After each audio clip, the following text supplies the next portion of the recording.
So good morning, everybody. Welcome to our panel on the role of data and security in managing energy. My name is Galen and Rasche. I'm going to be moderating the panel for today. So I'm a senior program manager with the Electric Power Research Institute. We're actually based in Palo Alto, so it's nice to not have to go very far for once for a conference, right down the road. We've got a great group of panelists here today. I'm really excited to be facilitating this session. And I'm going to kick things off with a brief introduction on the topic, a little bit of background information to set the stage, I think, for our overall discussions. Then we'll go into some Q&A with the moderators, but also with the audience as well. We want this to be interactive, so be prepared, be thinking of questions that you want to ask our panelists, or even just ready to share your experiences in this domain as well as we go through this session here. So, all right. So, actually, a quick question: who in here actually works directly in the electricity or energy space? Okay, got about 3/4 of people. Good. So, hopefully, then a lot of you are very familiar with some of the trends that are happening right now on the grid. We got a little bit of insight in that this morning in the opening plenary session as well. But today's electric grid is really undergoing some very significant transformations. And for those of you who don't work in this space, it's almost hard to overemphasize how much things have changed in just the last 15 years and the plans for continued change in the future as well.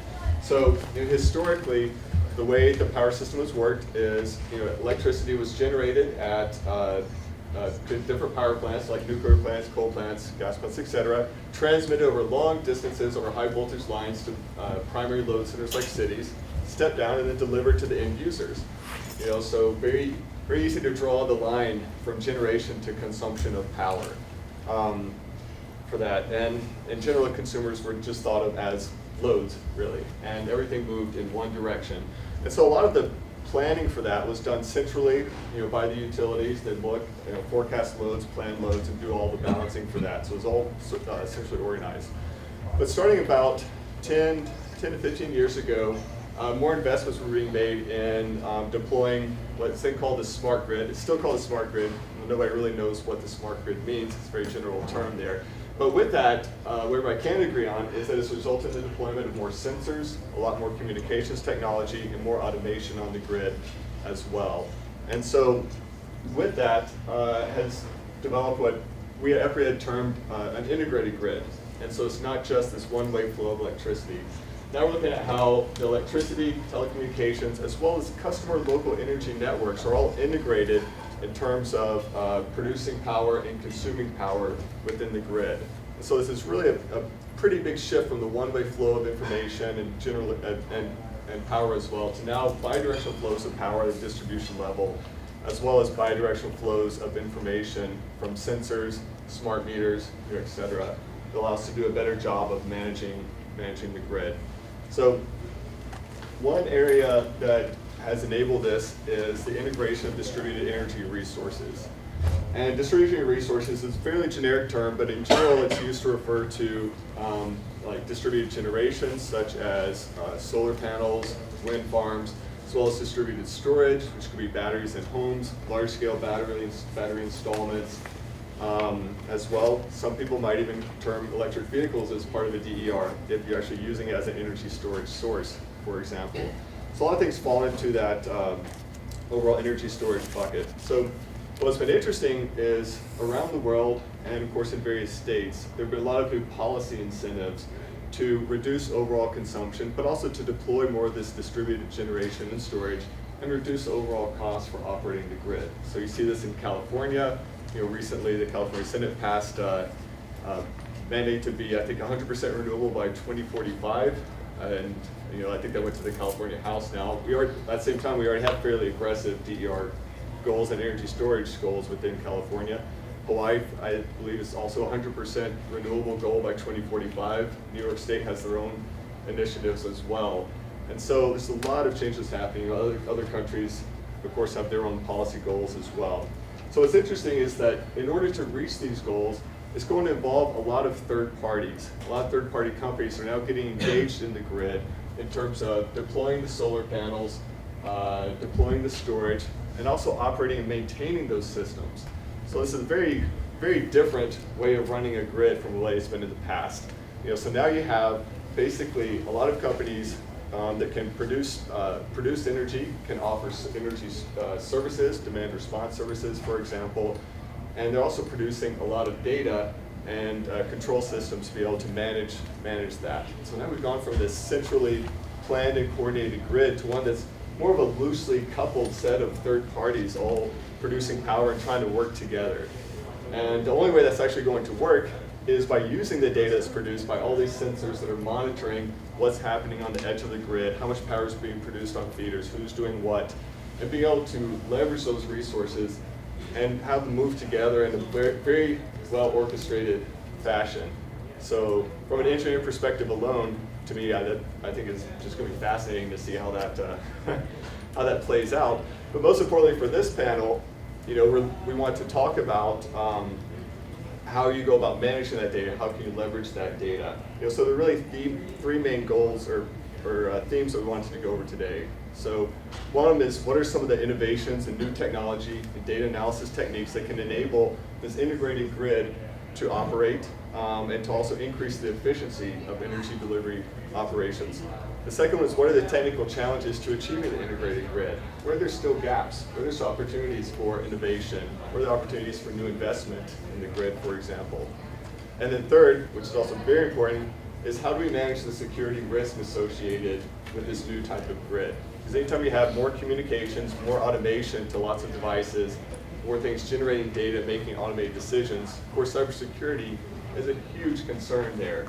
And as we move to this environment and framework with multiple third parties trying to operate the grid, I think how we do that in a secure way that continues to maintain the overall reliability and resiliency of the grid will also be a critical part of that.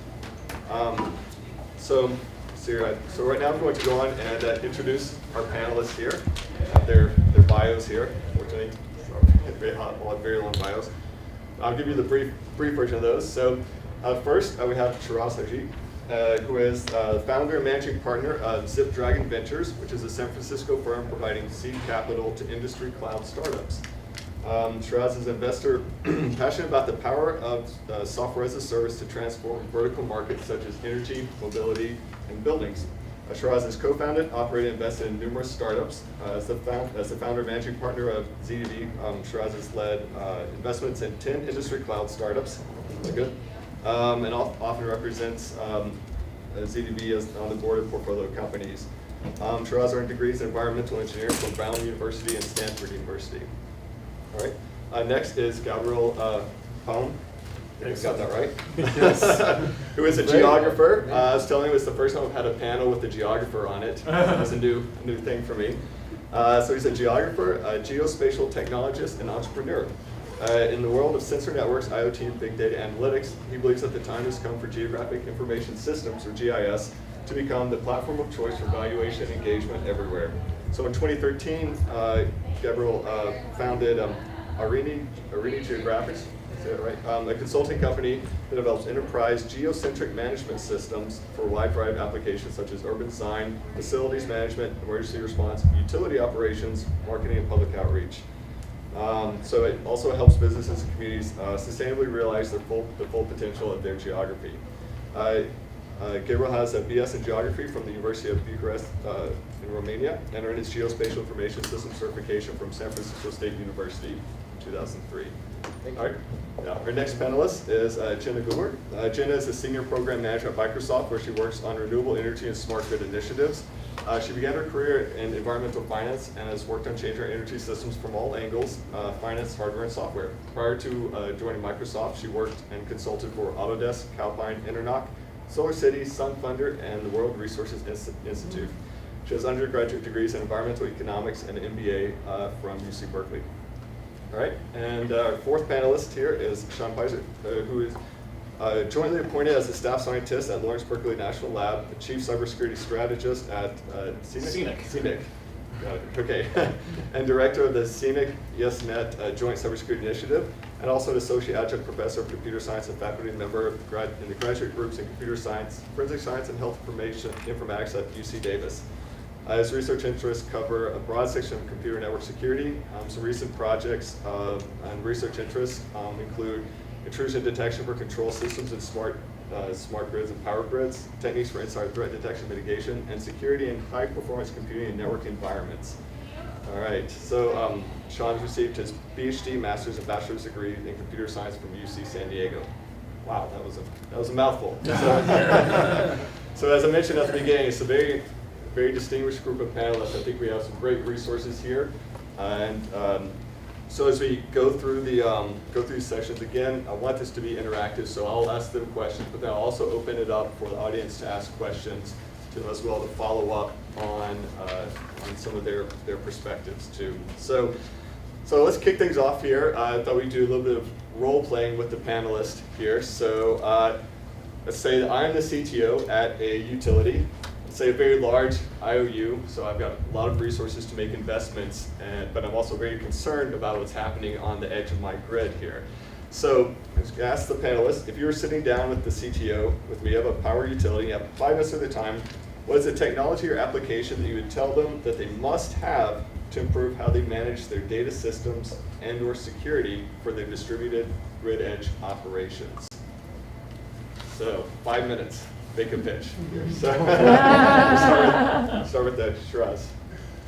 All right. Well, I was going to talk about connecting DERs, but actually, I do a decent amount of work with a big French utility energy company, Engie. I just got back from a week, and the one area that really struck in my head after talking to a bunch of executives there was connecting data silos that are typically not talking to each other, and creating value from that. So I'll give you two examples.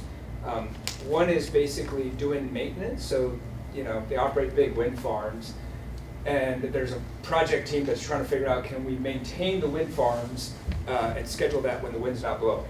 And the value that's created if they can actually do that is significant. But the big challenge in terms of a big established, energy company that dates back, hundreds of years is connecting these antiquated data systems. And then the second one is they have a number of generating assets that are merchant that operate on spot prices, whatever they may be. And in France earlier this year, you had unusually cold weather and just spikes, and a couple assets they were able to operate way beyond the red line.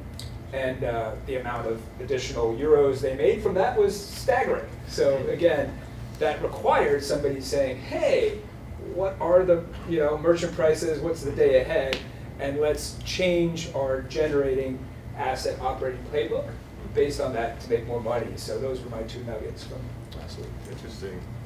Very, very recent. So I guess, so France operates in a deregulated market then? Like Indeed. Okay. Here California is different, so. Great. All right, thank you. Gabriel. So you are the CTO? I'm the CTO. Do I look like a CTO? Yes, you are. So you've got a energy network that you are running. And I would say to you very briefly that this network is actually sending a staggering amount of data to you on a daily basis, on an hourly basis, in some cases even with higher frequency. If you want to attain sustainable effectiveness in maintaining and operating your network, and if you want to make sense of all of that data that comes at you now with the speed of light, map it. In other words, let the specialists map that data. Get in between your decision making and that end of the fiber line that brings that data to you. Correlate all of that information by location, and provide you with some operational insights that will make you more effective, and it will help you discover new opportunities. Interesting. All right, Scott.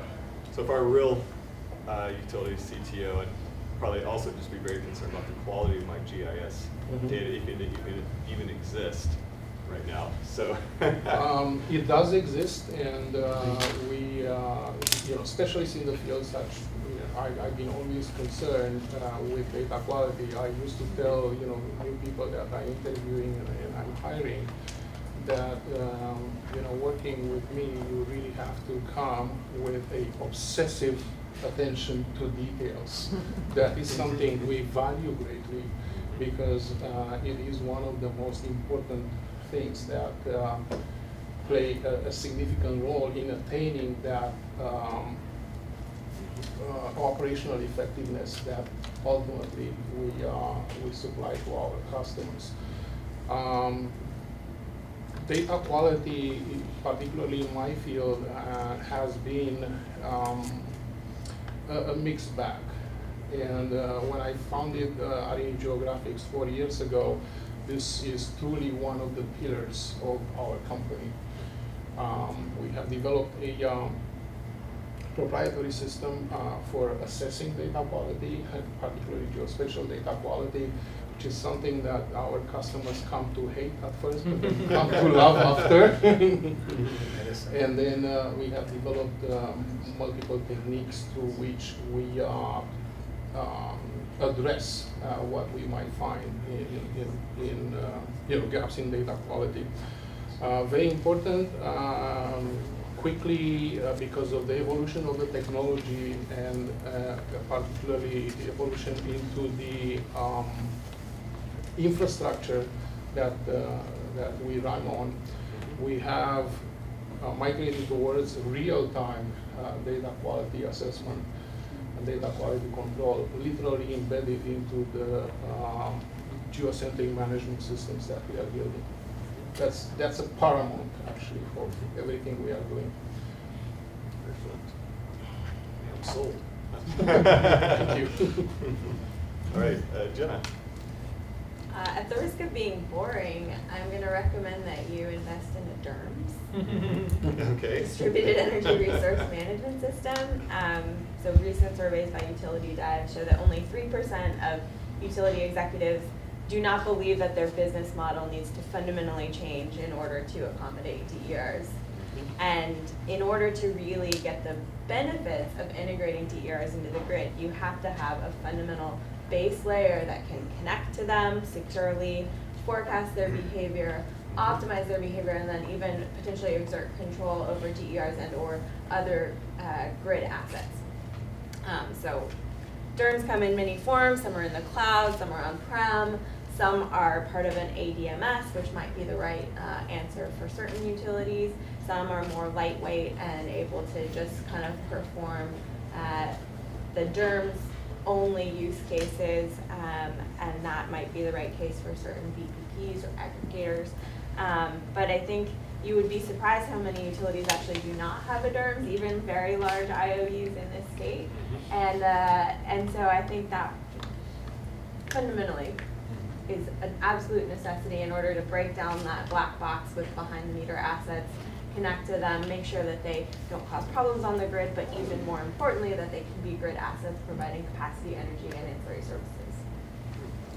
Oh, and then it's also crucial to consider that I think the best way to break down those data silos that Sheeraz referenced is by putting the data in the cloud. Of course, I'm going to say that because I'm from Microsoft, but I'll speak to an example later where we did that, and I have no idea how you would have done that on-prem. And so I think that up-and-coming DERMS providers that are cloud-based are doing a really good job of bringing data out of those silos and doing things that some of the on-premise can't. If I may, for reasons that I hope to talk about a little later today, if I may suggest that perhaps we shouldn't tell our customers or the world, that we are here to break down their silence. What we find out, that's usually a way too large of a jump for some people, particularly in electric utilities arena. So we are actually promoting connecting the silos rather than demolishing the silos. I like it. Yeah, that's a good way to describe it. And yes, all for the cloud. Making data meet in the cloud and being analyzed there and produce actually the results we have. It's interesting too, that you you mentioned the cloud. I was looking, there's a report by, I think, Navigate Research just a few months ago that's talked about the smart grid as a service. So extending the software service out the smart grid as a service. And they said that it either currently was or is projected to be about $1.6 billion business there for smart grid as a service. Now, I'm not sure exactly what they're rolling into smart grid as a service. It may include things such as cloud managed DERMS, cloud managed PV that's already out there, energy storage, things like that as well. But just interesting to start seeing some numbers put on potential business opportunities there, for running that type of service for utilities, I think, or for utilities themselves to get into as perhaps another line of business also. And I'll have some security questions about that later. So hope you're ready for that. All right, Sean. So Galen, with all due respect to your interest as CTO, I just want to check with you on a couple of names to make sure we're on the same page here, and then we'll sort of go on from there. So let me just sort of run this by you a little bit.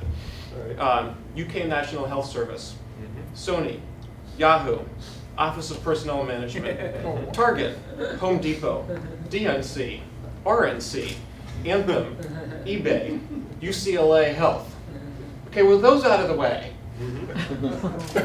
I realize a lot of the equipment that we're looking at for our generation and distribution facilities has a wire that you can plug into the internet as well as getting power out of it. Are we sure we want to actually plug that wire into the internet?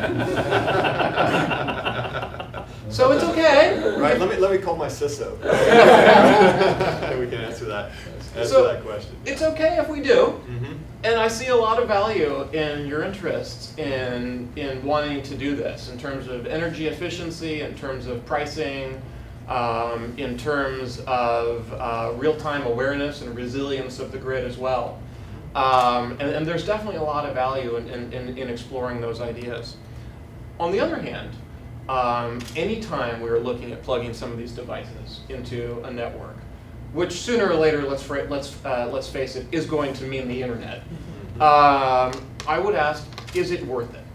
What is the value that we're getting out of this? So I'd like to telegraph a little bit back to a beautiful phrase, I think, that Bruce Schneier, a security expert and columnist and blogger, wrote last March of 2016, which is, "Data is a toxic asset." By which he meant that if you start collecting it, you are then responsible for protecting it. And I would make a similar claim, not just about data, but about infrastructure. You run that infrastructure, you collect that data, you are now accepting all responsibility for it.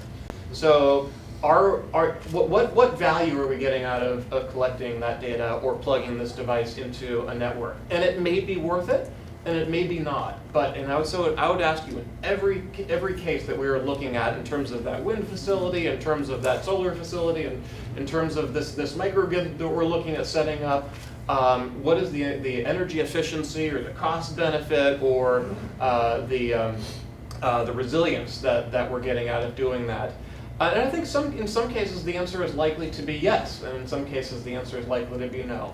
If we're really sure about going down this path, there's probably some good ways about doing it. We should probably talk with some of the major cloud providers out there who probably have some better expertise than we do in our own company here, right?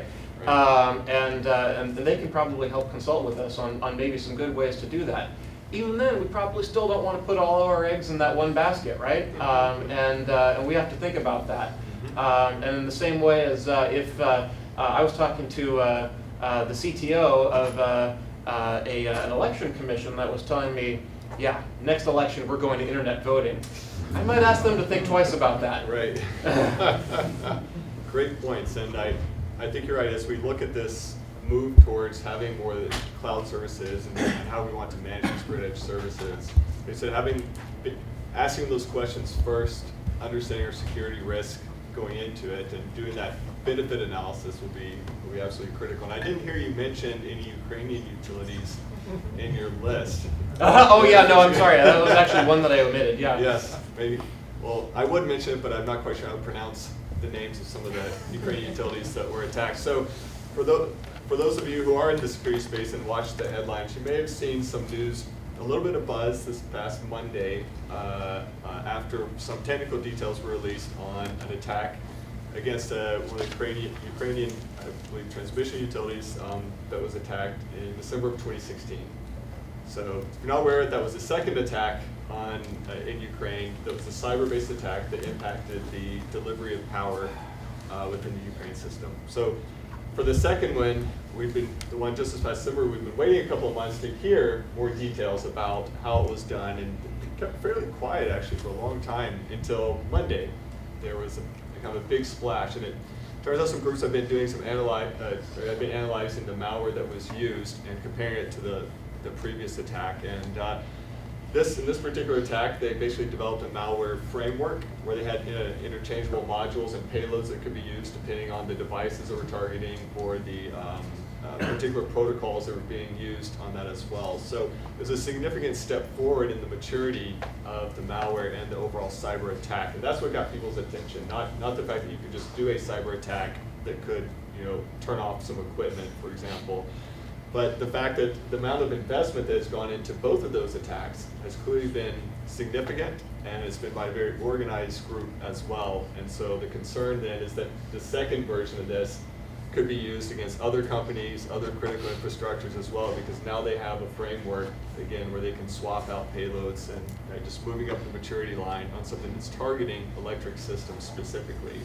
So very interesting to see, and to see where that goes. I don't know where that will go, other than to say that I'm fairly confident it's not the last attack, that there will be more. There will be another. I think other people will take that malware and those models and continue to invest in it. So to Sean's point about being very concerned about the cyber implications of having more grid systems connected, our systems connected, it's absolutely going to be something that we need to pay a lot of attention to in the future there. So yeah, I got a lot of emails on Monday after the news came out.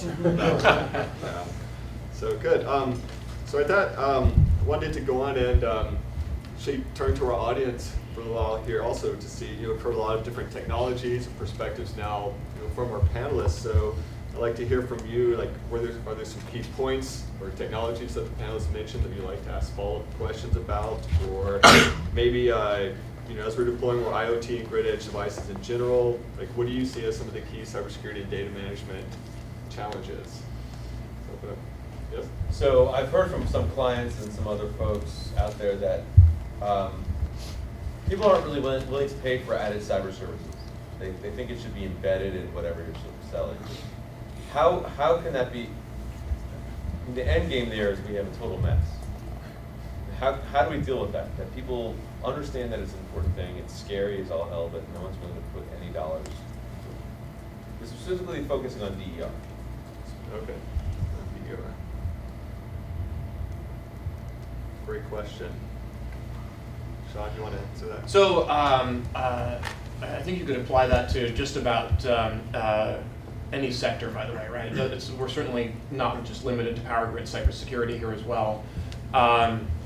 It seems to me that there's a couple of different ways this has happened in other industries. One of them is regulation, and the other is self-interest.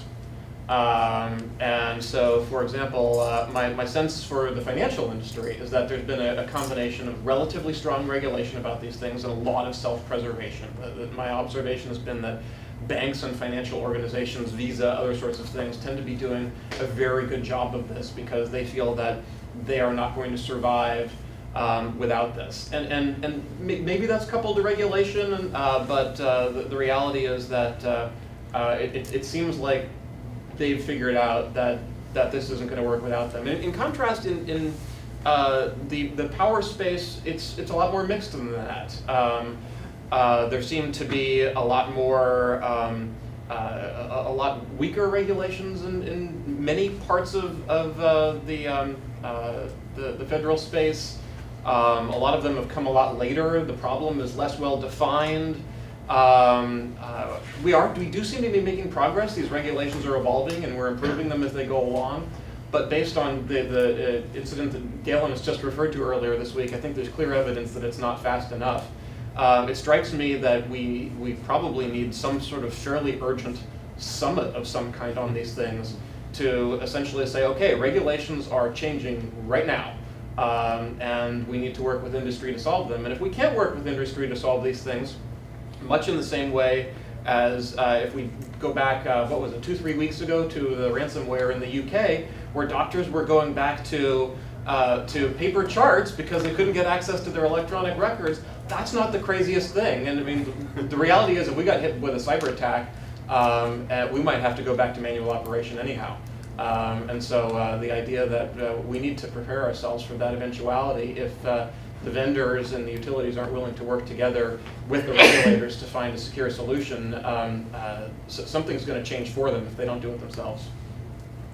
And to follow up really quick on the regulation Yeah. side of that, and so for those of you who aren't maybe aware of it, there's federal regulation right now that has cybersecurity requirements for the bulk electric system, which covers the bulk transmission as well as large-scale generation. And that's, FERC is the regulator for that, and NERC is the general enforcer, the group that also helps develop those requirements. But since that covers the bulk transmission and generation, it does not cover distribution and grid edge and DER specifically. So the distribution systems are regulated at the state level currently. And so the regulation could end up being a mixed bag at that point if you have different states, developing different Or requirements. if you even have things that are on behind meter. Right. Yes. Yes. Mhm. Yes. That's right. So it'll be an interesting space. Right. There. Yes. Just a point on that, Galen. Mhm. I think the Microsoft perspective is that even though those distribution level assets aren't necessarily required to comply with NERC, we think that they should. We think it's a pretty strong system, and so we're working on getting Azure Cloud certified for NERC compliancy. We're writing guidelines for implementing NERC compliant systems, and then we'll be running with customers mock audits and then real audits. So I think, I don't want to misquote, but I think we will be the first cloud provider that's NERC compliant. And I think that should extend down to the distribution level. And maybe we need to augment that with distribution specific kind of certifications, or require that DERs who want to plug into the grid meet some sort of standard.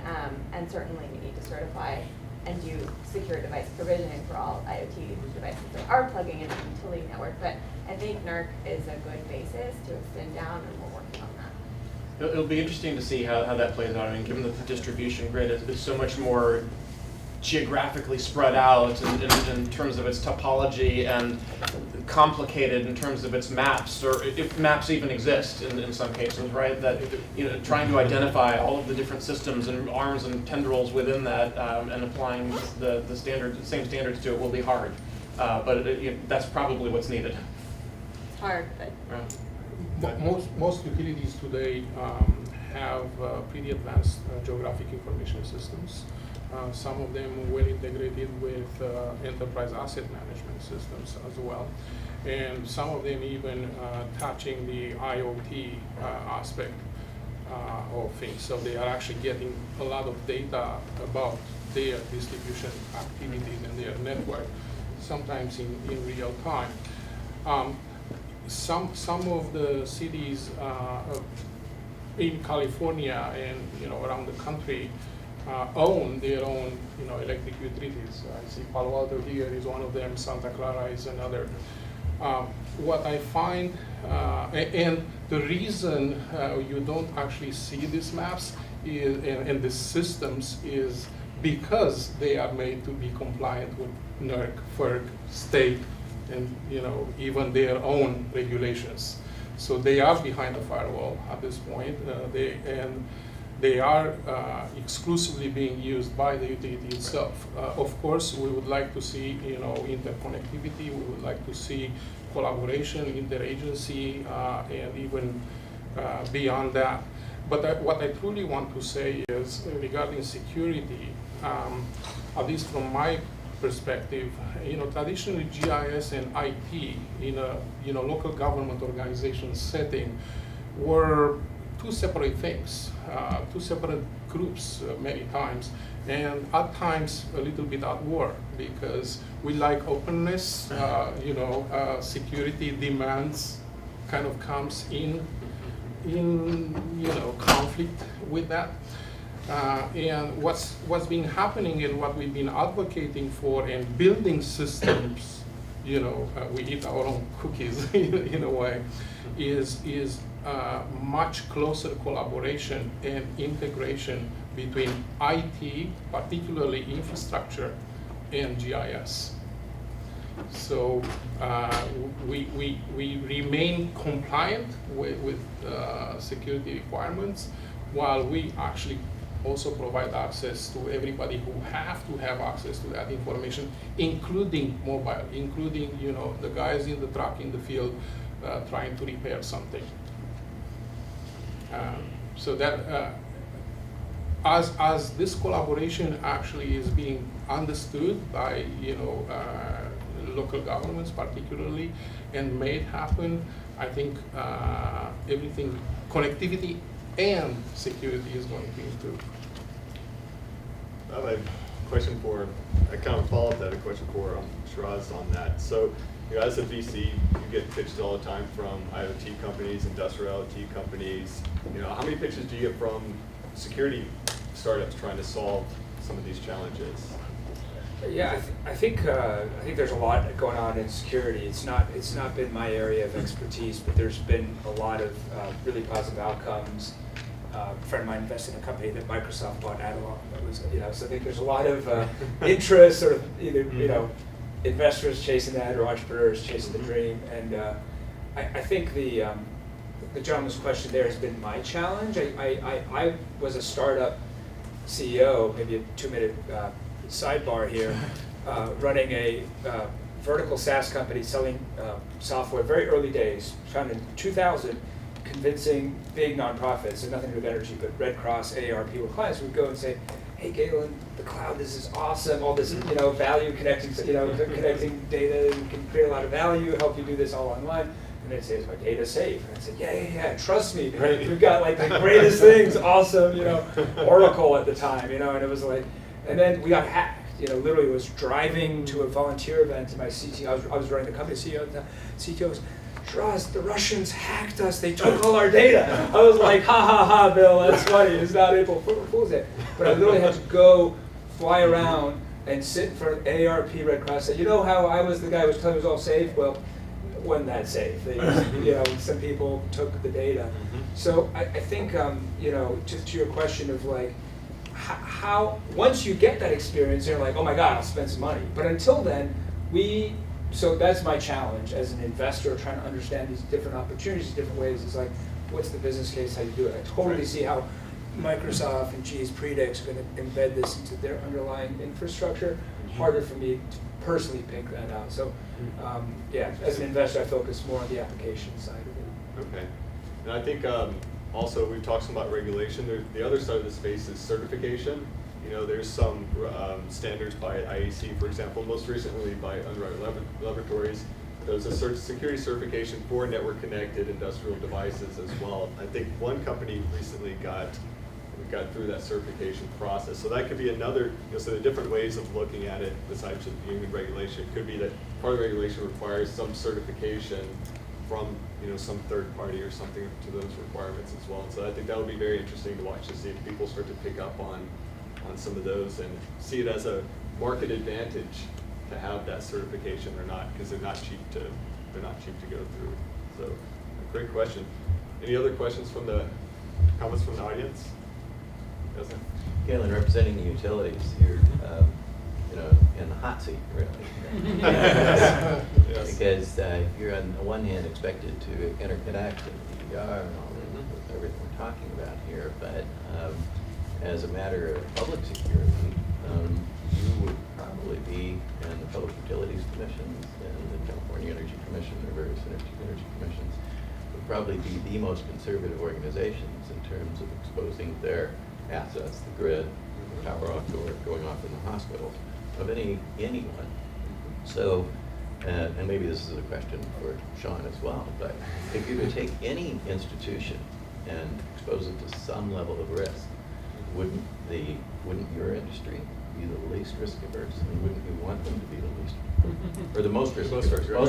Most risk And wouldn't you want them to be the most risk averse? And so how does that fit into this? I mean, I know the potential of DVR is huge, but but and for the rest of you on the panel, I'd be curious whether you're factoring into your investment decisions or anything else the fact that maybe utilities just won't want to won't want to connect at all. I have a quick response to that, which is, I did like Sean's kind of visual of like before you plug in and there are risks, think about the value, who's getting that.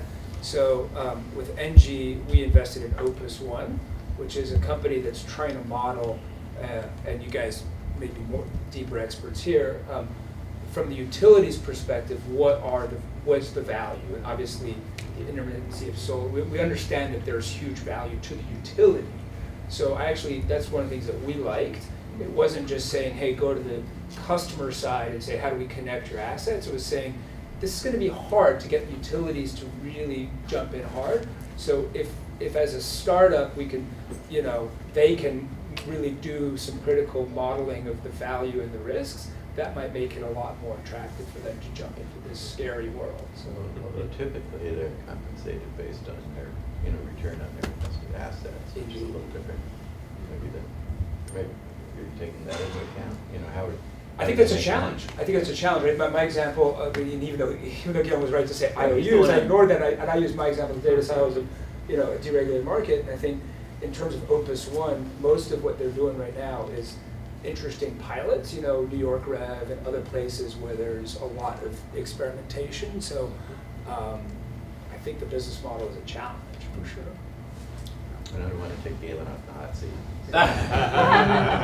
Right. Well, you're absolutely right that traditionally and historically utilities are very risk averse, and that's because they are expected to provide reliable power delivery, and that's their mandate. If they don't, then, like I said, they answer to their state utility commission then as well.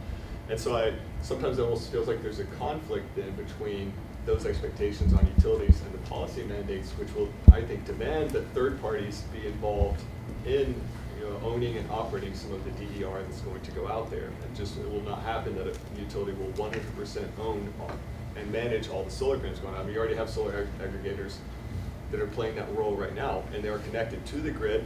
Are they necessarily connected to that utility's information systems and security architecture? I don't think they're required to be right now. So, however things go wrong, who's going to get the blame? Most likely the utility, whether or not they were responsible for that. So I think that's also a question, where did that, in terms of that regulatory environment at the state level, where do these third parties fit in that? And especially the ones that are the large solar aggregators, because if the large solar aggregators hack and they control a lot of smart inverters, or that opens up the potential for someone to disconnect those inverters or whatever, and you have quite an impact on the distribution systems at potentially a large geographic area, depending on how many of them they're remotely controlling in which cities, et cetera. So I think it's going to be a new world right now. I don't think it's quite at the level where it would cause large-scale disruptions, but if you look at the policy mandates, that will be the direction that it's going to go in, to where you will have third parties, I think, operating and controlling these assets, hopefully in conjunction working with the utility and with the DERM system that they might need to really manage all of that. But I think we're not there yet on that. So I wouldn't want to be in that hot seat when that happens. Anything you want to add? I'm not sure I had anything to add to that. I think you've covered it pretty well, Galen. By the way, there's something like 16 different critical industries of some kind. I'm not sure I could necessarily rank the priorities of avionics versus power versus healthcare or whatever. And so there's a lot of challenge that a lot of different industries have to face.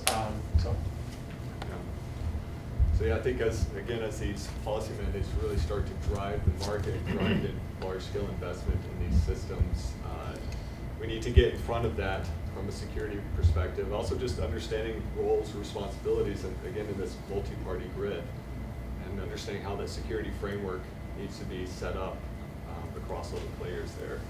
And there's this balance between the different policies you're asked to implement and just understanding what is the right goal and how do we engineer a system to build Right. that, and not presuming that some futuristic vision is inevitable necessarily, but understanding really what are we getting out of what this thing is that we think we're trying to accomplish.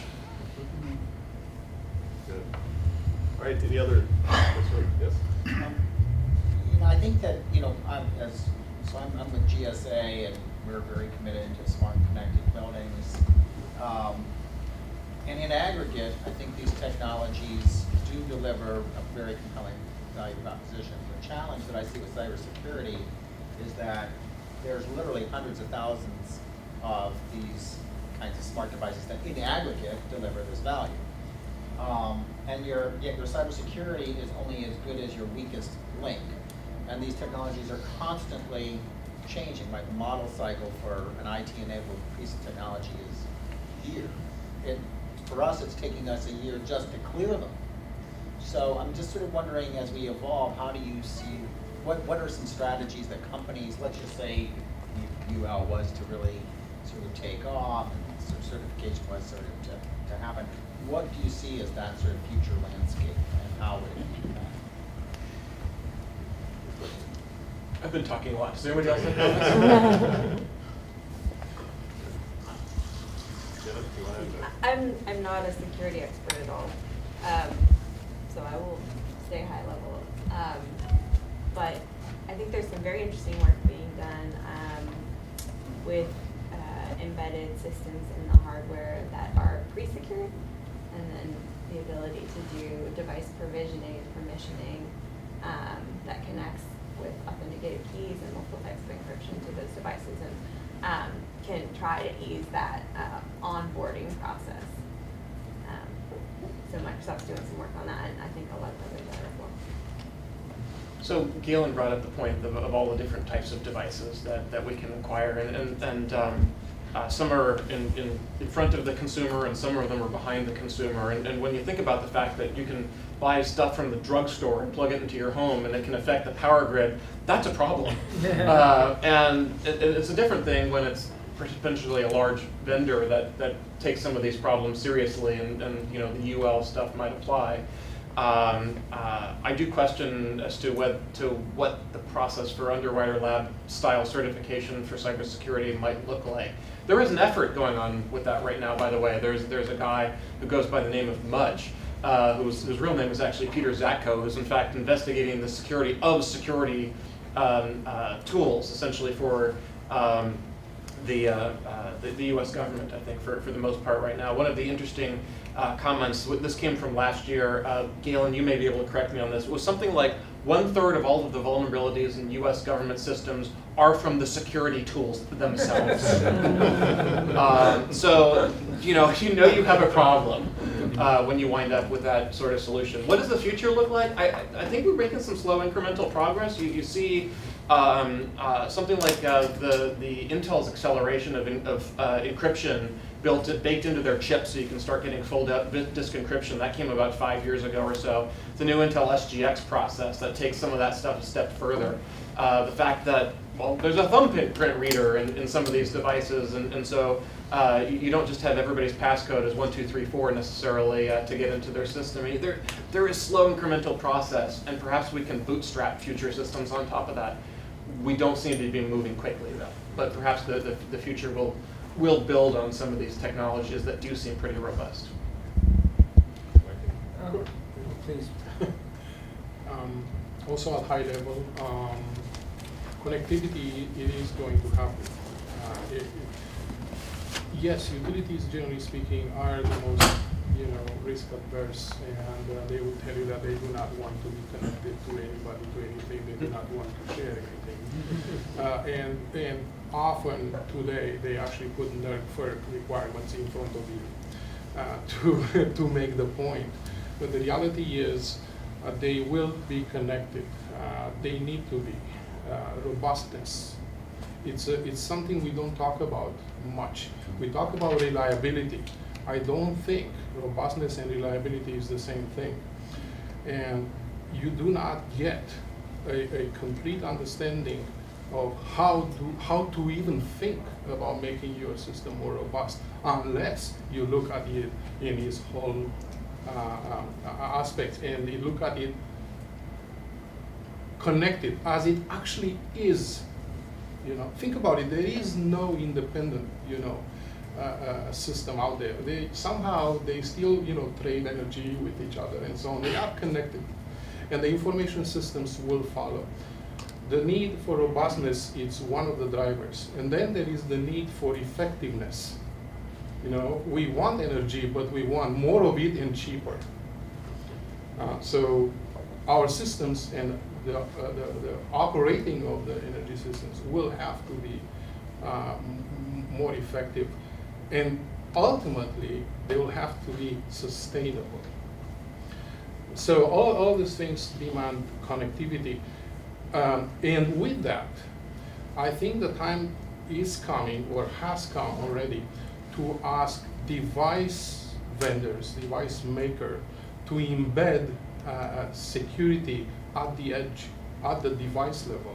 I won't buy this meter for you unless you actually demonstrate that whatever goes through this smart meter, especially, whatever data goes through is in fact encrypted and potentially unhackable.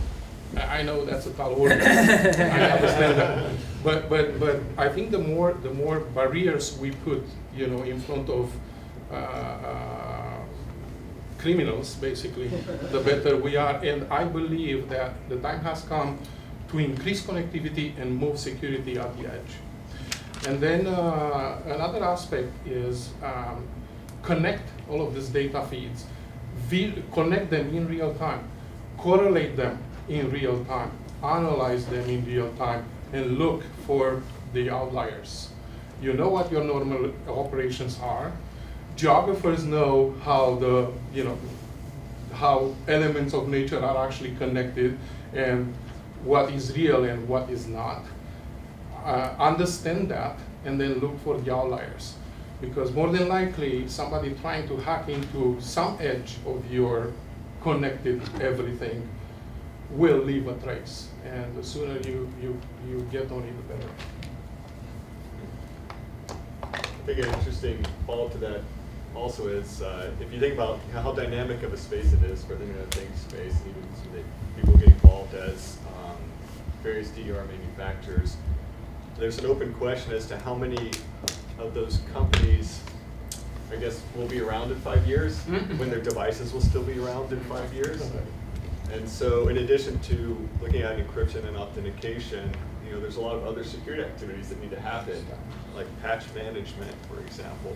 You know, how are you doing that? Your asset management, you know, update, changing passwords from defaults, all of those things. And so I think what will be very, very interesting to see is how people start to react to things like vulnerabilities coming out for devices where the vendor's gone out of business. You cannot upgrade. It could be a solar panel vendor, it could be some other IoT vendor as well. I think that's very much an open question because I think we're all fairly confident that with all the churn and things that are happening right now, that, you know, these same companies that are here right now most likely will not be here in 5 years. And that could also include, I've seen some companies that are startups that are selling IoT platforms that include security service as part of their platforms that they will sell to companies, with the idea that you focus on your value add, we'll help manage your security for the devices you're deploying. But then if that company goes out of business, I don't know what happens then. They might really be in trouble then too. So, good. Any other questions? Yeah. Just a comment, I guess. You know, we're coming up with all these new IoT devices, and we're not creating just the next hammer. We're creating things that are connected to the internet, and security really is important now.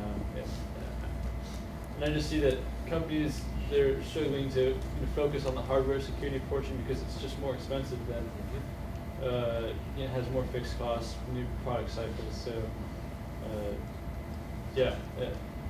the hardware though is a real problem. I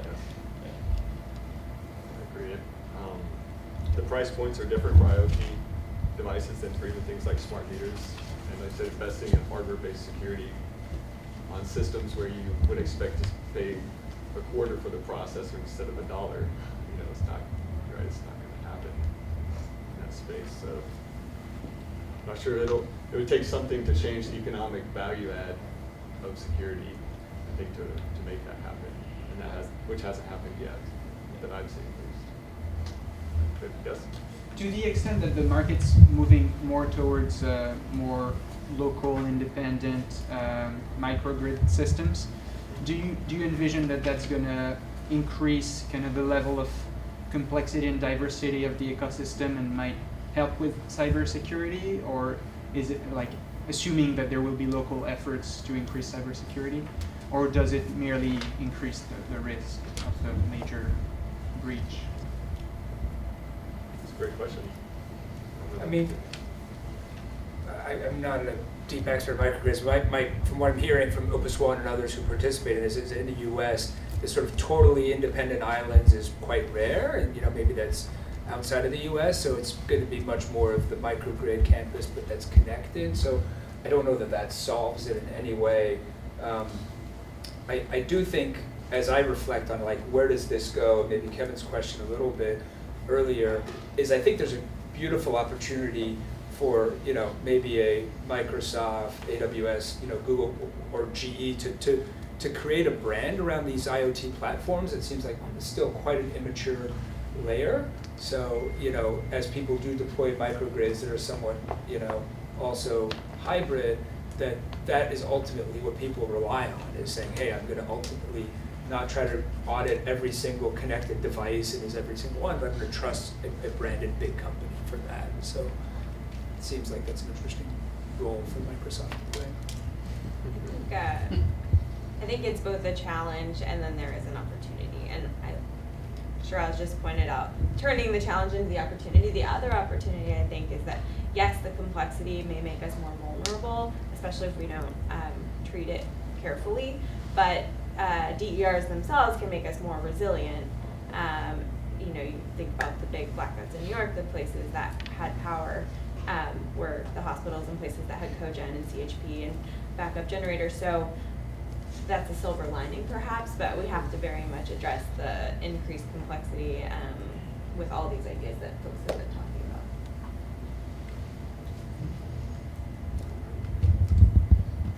Any other questions for you? Yeah, I'd be interested in hearing a little bit about, we talked about security, but when it comes to microgrids, energy on a more local level, there's a lot of other data streams that we are starting to capture that help us either estimate energy in the future, understand the use of energy right now. I'd just be interested in hearing what are some of those data streams that either if you're managing buildings, you're trying to capture to help estimate or understand the load you need, or from an investment point of view, companies that are looking at other newer data streams that are not necessarily as digitized or tangible today that could be in the future. Great. All right, a managing data question. Here we go. Or data analytics question. So several people can jump in on that. Here. Who wants to go I can first? give an example. Yeah, sure. So we did a project recently in Norway with a company called Agder Energy. They're maybe the fourth largest utility in Norway, which is a small country. But there we were really setting up a IoT and analytics system to allow them to manage DERs, and as well as some of their substation assets in concert, balancing supply and demand. So some of the data streams we brought in were very conventional. Solar installation to forecast production of solar units, weather overall to predict load, wind for the wind units, and then from the devices themselves, battery state of charge, from the demand response customers, multiple streams, but all of those yielding an estimate of their available load drop. From the SCADA system, load forecast for the substation, forward pricing from North Pole, and all of that comes together into an optimization where we say, are we going to be good at this substation of 25 megawatts, or do we need to curtail? If so, what's the right schedule to curtail on? And oh, by the way, are there any opportunities, given the wholesale prices, to actually interact and have some flexibility export? So those are just, most of those are probably what you would have imagined. Yeah. But it's a whole host, a huge diversity of data, all of it from different sources, some via APIs, some via SCADA interface, and you have to have a way to bring that all into one plane and then make meaningful recommendations and even take automated actions based on that. GIS. Is GIS the plane? Well, Wasn't ours, but maybe. Quite frankly, if you think about it, energy happens somewhere. Production, transport, distribution, consumption. It happens somewhere, and that somewhere is actually extremely important for running a energy business today and making the best of your investment in those very expensive assets distributed in the geography where you are operating. So actually that makes GIS the ultimate aggregator of data. And then if you think about it, map down right, it's probably the densest information dissemination medium known to mankind today, and for 10,000 years, really. So that's why I keep saying, if you really want to understand what's going on, map it, correlate it, show it.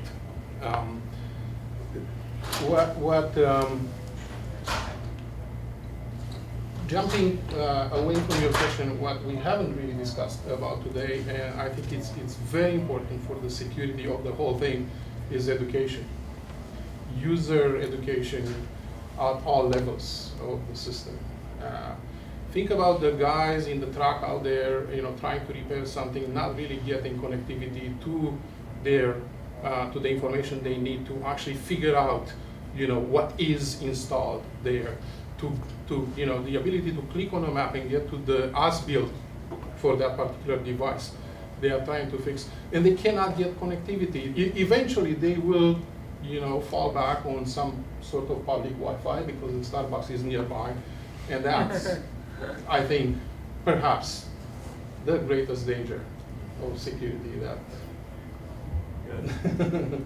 All right, we've actually got about 3 minutes left here, so. With that, what project was that, the DER project you just mentioned? Yeah, it was with a company called Agder Energy, AGDER, and there's a YouTube video. Is it in Europe or somewhere? Yeah, it's in Norway. Yeah. Great. All right, we'll take one last comment from the audience or question. Right. I have a question for Gabriel. So you're doing the geographic, what is it called, geographic? Information systems. Okay, yeah. And do you have any information on the distance of the energy source to where it's the efficiency just from the distance? Yes, obviously that is the is most. There any stats there on that? Absolutely, that is the it is built into the system. That's what the GIS does first. Not only it actually shows you where things are, but obviously built into the system, you can do all sorts of location-based analytics, and distance is one of them. I can find out what's the shortest distance to a particular problem, how do I isolate a particular part of the network. We have implemented systems as far as automatic calling of the affected customers in case of a emergency or a power interruption. Yeah. Just more specifically, I'm curious, is there energy lost for X amount of distance? That's what I'm. That's an engineering question that I wouldn't really venture to ask, but from 5th grade physics, yes. I think average US T&D losses are about 9% from generated to consumption. Much higher in other countries like Italy. All right, so we have a minute left. I was going to see if there are any parting thoughts or comments from our panelists before we end the session here. I got one. I mean, maybe Joel's comment around kind of combining these data sets. That's of real interest to me as well. I've just been hearing some interesting startup stories of folks looking at really granular wind data and comparing that to spot prices and trying to extract a lot of value, or in the building work, looking at different data sets where there's operating data that's indicative of a bigger problem of something, but nobody ever looked at these. And obviously all the buzzwords of machine learning and AI is where there's a lot of interesting possibilities. So yeah, if anybody's working on that, I'd love to chat with you about it. Great. Gabriel? If you want to understand it, map it. Great. That's a great tagline there. All right. Yeah. Because time is short. Time is short, yes. I don't have a tagline. Thank you all for participating and your good questions and curiosity. Great. Thank you, Microsoft, for hosting. Yeah, thank you. John? Just one last thought. When we built a lot of the power plants that we're using today and a lot of the transmission and distribution facilities, we use some sophisticated safety engineering techniques to build them well, and they've served us well for a pretty long time. And we're starting to see some of the IT, networking, and security people talk to safety engineers, but I would still say it's not happening enough. And they've only begun to start tolerating being in the same room with each other, let alone talking each other's language. And I suspect that the future solutions will involve dialogue and really being able to listen to each other to make sure that we're all on the same page with the problems we're trying to solve. Excellent. Thank you. And with that, I think we're out of time, so please join me in thanking our panelists.